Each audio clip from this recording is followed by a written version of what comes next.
different types of pulmonary volumes and pulmonary capacities along with the proper diagrammatic representation, right?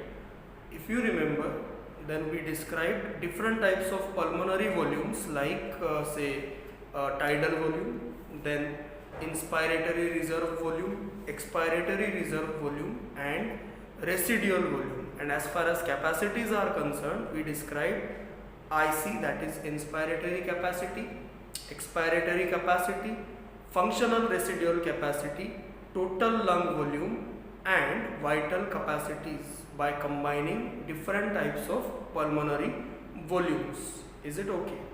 Now, the topic that we discussed till was related to breathing. Is it okay? And as we said, breathing is a completely physical process. Is it okay? Means inspiration and expiration that occurs is a complete physical process which occurs due to changes in volume of the thoracic cavity, which is done with the help of different muscles. Recall, the muscles of diaphragm and external intercostal muscles are therefore called muscles of inspiration, while muscles of abdominal wall and internal intercostal muscles are called muscles of expiration. Is it okay? Now, the next thing we are discussing is the outcome of breathing, that is respiration. But here the meaning of respiration is not that respiration which we discussed in the chapter called respiration, that is metabolic reactions. Here the meaning of respiration is exchange of gases. याद करो chapter का नाम क्या था? Breathing and exchange of gases. So just have a logic कि we are done with all the discussion related to breathing, that is inspiration and expiration and volumes and capacities. Now our discussion is shifted on to exchange of gases, that is what you are calling respiration. Is it okay? और जहां तक exchange of gases का सवाल है, ये दो जगहों पे होता है, ठीक है ना? Exchange of gases human body में पैरेलली दो जगहों पे होता है. एक पहला एक्सचेंज कहाँ होता है? Alveoli of no doubt lungs and blood. ठीक, कौन सा ब्लड?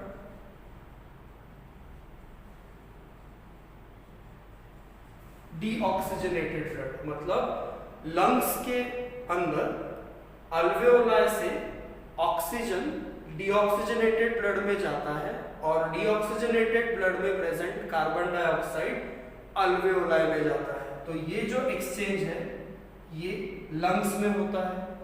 दूसरा एक्सचेंज पैरेलली कहां पे होता है?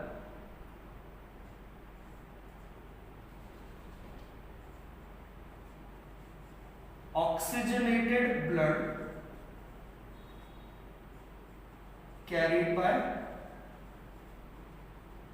arteries and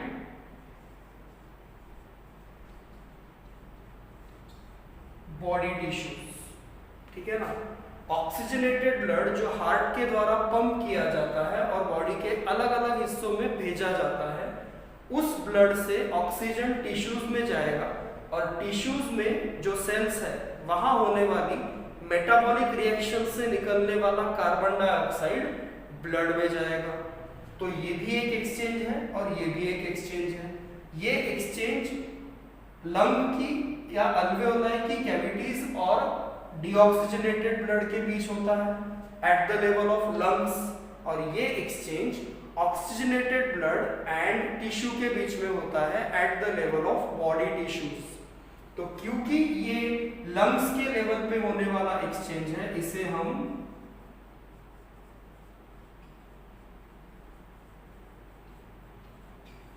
एक्सटर्नल रेस्पिरेशन कहते हैं. ठीक, the exchange of gases between alveoli of lungs and deoxygenated blood that is coming into the lungs is called as external respiration, right?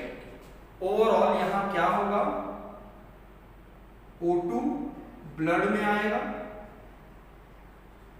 और CO2 ब्लड से alveoli में जाएगा, ठीक है ना। O2 ब्लड में आएगा, CO2 अल्वेओलाई में जाएगा, जहां तक बात है एक्सटर्नल रेस्पिरेशन की, ठीक। और ये रेस्पिरेशन या ये एक्सचेंज ऑफ गैसेस क्योंकि eight the level of body tissues होता है, या तो मतलब हम कहें कि इंटरनली होता है बॉडी में, इसे हम कहते हैं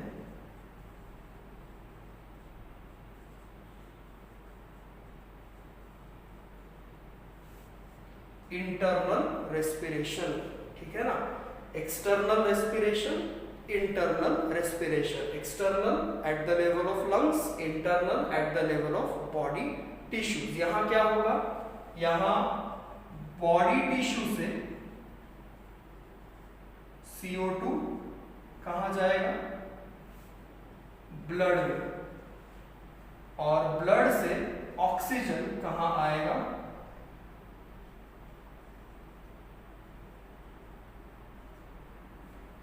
बॉडी टिश्यू में। CO2 is going into the blood, oxygen is coming into the blood, sorry, body tissue at the level of body tissue, because body tissues or cells wants oxygen and wants to give out CO2. Is it okay? This exchange is internal respiration, while at the level of lungs the blood is deoxygenated, so blood wants oxygen, so oxygen is coming in and CO2 is going out into the alveoli, and then through expiration it will be given out. So this is external exchange, this is internal exchange, sophisticatedly called external respiration and internal respiration. We need to describe them both, that is external as well as internal respiration. एक बात यहाँ और add करो कि ये जो exchange है ये एक प्रेशर डिपेंडेंट प्रोसेस है, मतलब गैसेस का प्रेशर डिसाइड करेगा कि गैसेस किस तरफ डिफ्यूज होंगी। Diffusion is the process involved in exchange as far as phenomenon is concerned. Diffusion as a phenomenon is involved, and diffusion is dependent upon pressure on the gas, and you know that diffusion always occurs passively, it's not an active process, passively from area of high pressure to area of low pressure. Is it okay? So this is what the thing to remember. We will discuss the pressures further, but it's a thing, basic thing to understand कि exchange जो है वो pressure dependent process है और diffusion से होने वाली process है, और ये दो चीज़ें हमको basic चीज़ें जो है वो पहले समझनी है कि हम external respiration किसे कहें और internal किसे कहें. Have a look. And now have a look at, as we said that there are two types of respiration as far as exchange of gases is concerned, that is external respiration and internal respiration. We have discussed them in detail already. Now we are focusing on first amongst them, that is external respiration. हमने पहले ही कहा है कि external respiration मतलब कौन सा exchange of gases जो at the level of lungs होता है, मतलब किसके बीच होता है, alveolar cavities या alveoli and blood that is already deoxygenated. इस बात को समझो कि हार्ट जब ब्लड पंप करता है तो पल्मोनरी आर्टरी के थ्रू डीऑक्सीजनेटेड ब्लड लेफ्ट और राइट लंग में पंप करता है. वो डीऑक्सीजनेटेड ब्लड लंग्स में क्यों जाता है, ताकि वहां जाके वो फिर से ऑक्सीजनेट हो. तो लंग्स में ऑक्सीजन कहाँ से आया, तो हमने जब सांस अंदर ली, इंस्पायरेशन किया, तो लंग्स में O2 रिच एयर आई, और वो ऑक्सीजन जो लंग्स के अल्वेओलाई में आया है वो वहां से डिफ्यूज होकर कौन से ब्लड में जाएगा, डीऑक्सीजनेटेड ब्लड में, जो हार्ट के द्वारा लंग्स में पंप किया गया है. Right, it's an coordinated process. तो हमको ये पढ़ना है कि लंग्स के अल्वेओलाई में आया हुआ ऑक्सीजन रिच एयर से ऑक्सीजन डीऑक्सीजनेटेड ब्लड में कैसे आता है, तो हम पहले ही कह चुके हैं डिफ्यूजन से आता है। उसी एक्सचेंज के वक्त डीऑक्सीजनेटेड ब्लड में जो कार्बन डाइऑक्साइड भरा हुआ है वो अल्वेओलाई में जाता है, ताकि जब हम एक्सपायरेशन करें तो वो कार्बन डाइऑक्साइड बॉडी के बाहर निकाला जा सके। अब ये जो एक्सचेंज है O2 और CO2 का at the level of lungs between alveolar cavities and blood is called as external respiration. Now you read the definition. It is the same thing that we are saying repeatedly. It's nothing but an exchange of gases between lung alveoli and pulmonary capillaries. Capillaries arising from pulmonary artery. That is what you are calling pulmonary capillaries. Already containing deoxygenated blood, and now will get oxygenated due to this exchange. Then this is a very important thing कि ये जो exchange है वो किसके through होता है? Respiratory membrane means the structure through which exchange of gases occurs at the level of lungs is called as respiratory membrane, और उसकी thickness होती है लगभग 0.2 mm जितनी। In thickness this respiratory membrane is about 0.2 mm and it lies in alveoli. Is it okay? अब देखो ये respiratory membrane मतलब क्या चीज है, तो आप समझ सकते हो इस छोटे से डिस्कशन में। सपोज करो कि ये अल्वेओलाई है, एक सिंगल अल्वेओलाई, ठीक, और इसमें कौन सा एपिथेलियम है? फ्लैट, मतलब स्क्वैमस एपिथेलियम, बराबर। तो ये हुई सेल्स, और ये क्या हुआ? ये एक नॉन सेल्यूलर लेयर जो हर एपिथेलियम के नीचे होती है, इसे हम कहते हैं बेसमेंट मेम्ब्रेन। एक्सक्रीशन के वक्त हम फिल्ट्रेशन मेम्ब्रेन में इस तरह की चीज पढ़ चुके हैं। दिस इज सेल्स मीन्स कौन सी सेल्स? तो ये है स्क्वैमस एपिथेलियम की cells. This is a basement membrane of this squamous epithelium. फिर ये है सपोज ब्लड कैपिलरी, ठीक है ना, जिसमें कौन सा ब्लड है? डीऑक्सीजनेटेड, ठीक। अब ये क्या हुआ?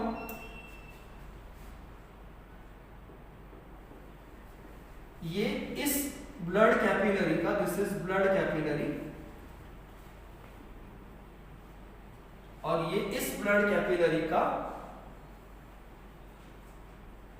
एंडोथेलियम, और ये क्या हुआ? ये इस एंडोथेलियम की बेसमेंट मेम्ब्रेन।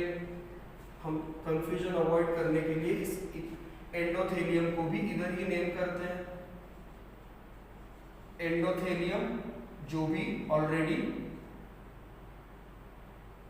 स्क्वैमस सेल्स से बना हुआ है। तो ये एंडोथेलियम, ये बेसमेंट मेम्ब्रेन इस एंडोथेलियम का, ये स्क्वैमस एपिथेलियम अल्वेओलाई का, और ये उसका बेसमेंट मेम्ब्रेन। रही ये स्पेस, इस स्पेस को हम कहते हैं इंटरस्टिशियल स्पेस या टिश्यू स्पेस, जो अल्वेओलाई और कैपिलरीज के बीच में है। तो कितने स्ट्रक्चर्स हुए? 1 2 3 4 5। इन 5 स्ट्रक्चर्स को जोड़ दिया जाए, मतलब ये हिस्सा, ठीक। कितनी चीजें आई? 1 2 3 4 5, मतलब squamous epithelium of alveoli, basement membrane of alveoli, interstitial space, basement membrane of endothelium and endothelial cells. इनको जोड़ के हम कहते हैं रेस्पिरेटरी मेम्ब्रेन, मतलब यहां से गैस यहां आएगी तो इसे क्रॉस करके आएगी, और यहां से कोई गैस यहां जाएगी तो इस मेम्ब्रेन को क्रॉस करके जाएगी। That's why we are saying कि एक्सटर्नल रेस्पिरेशन और exchange of gases at the level of lungs occur through respiratory membrane whose components are like these 5 components, and total thickness of these 5 components is 0.2 mm. It is much thin because it is involved in diffusion of gases. सही तरीके से बोले हम तो कहां से कौन कहां जाएगा, तो कार्बन डाइऑक्साइड जो है वो ब्लड से अल्वेओलाई में जाएगा, और ऑक्सीजन जो है वो अल्वेओलाई से ब्लड में आएगा, और ये इस रेस्पिरेटरी मेम्ब्रेन के थ्रू होगा। That's why we are calling this membrane, as it is involved in external respiration, a respiratory membrane.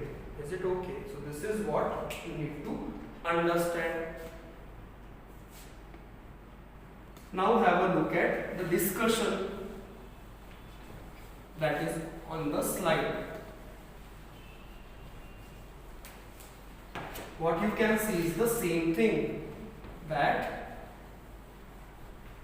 respiratory membrane consists of an alveolar squamous epithelium, epithelial basement membrane, interstitial space,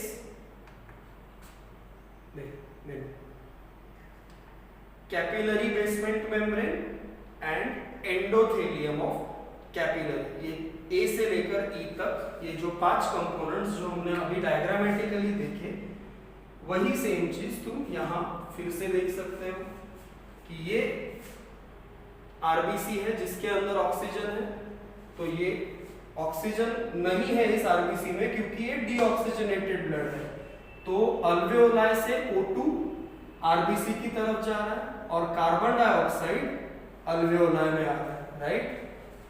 this is CO2 coming in alveoli and O2 going into the blood through what? Through this respiratory membrane. It is an endothelium, it is basement membrane, it is interstitial space, this is again basement membrane, and this is squamous epithelium of alveoli, right? So these are the 5 components of respiratory membrane you can clearly see, and this is the membrane through which exchange of gases occurs during external respiration at the level of lungs.